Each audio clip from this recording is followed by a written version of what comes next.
Rising sea levels and warming weather could potentially mark the end of creatures that have called Singapore home for centuries, or perhaps for hundreds of millions of years, like our native horseshoe crabs. New long-term climate projections for Singapore are raising more alarm bells about our species at risk. We speak to the Nature Society Singapore about what's at stake. Singapore's mangrove forests are a crucial ecosystem, supporting a plethora of local wildlife. But this rich habitat could be a casualty of climate change. With the rising sea level rise, we'll lose our sedimentations, and without sedimentations, our mudflats and mangrove may not keep up with the sea level rise.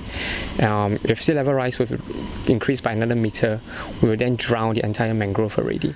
Their demise would put at further risk native species like the mangrove horseshoe crab, already listed as vulnerable.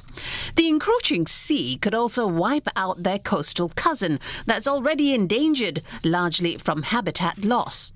We started losing sight of these horseshoe crabs, and it's been diminished all the way to the northwestern part of Singapore. Small pockets around Singapore where still have horseshoe crabs thriving.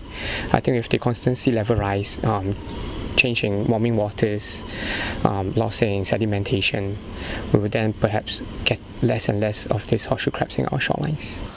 A recent study by the Centre of Climate Research Singapore projected that sea levels here may rise by up to 1.15 metres at the close of the century, surpassing earlier estimates.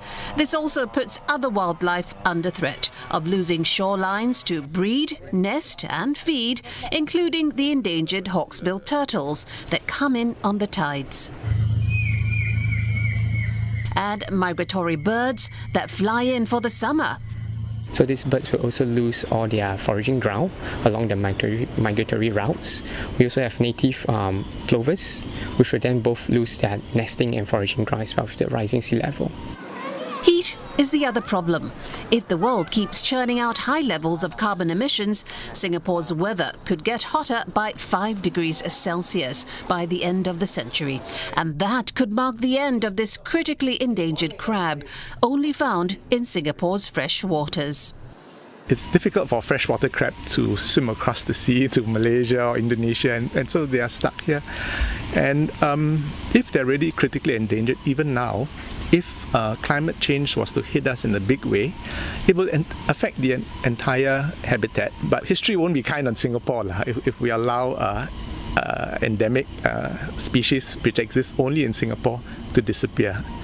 But it's not all doom and gloom. The study also projects best-case scenarios in which countries around the world meet their net zero targets. It's a document that not only warns us about the future, but also tells us which direction we should go and whether it can make a difference. And the answer seems to be it can make a difference. So I see the document as something encouraging, and we should take it quite seriously if we want to change the future. Maybe not for my generation, but for your generation and other future generations.